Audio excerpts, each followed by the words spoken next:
የልቡና ባለቤቶች ናቸው ይላል አላሁ ጀለ ወዐዝ ማለት ነው። ለዛ ባጭሩ ይሄንን እንደማለት ነው የምሞክረው።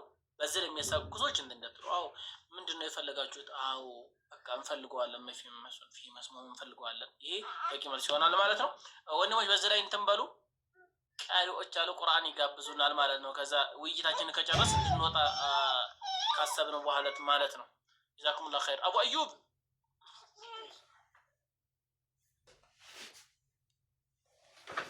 مرحب. السلام عليكم ورحمة الله وبركاته.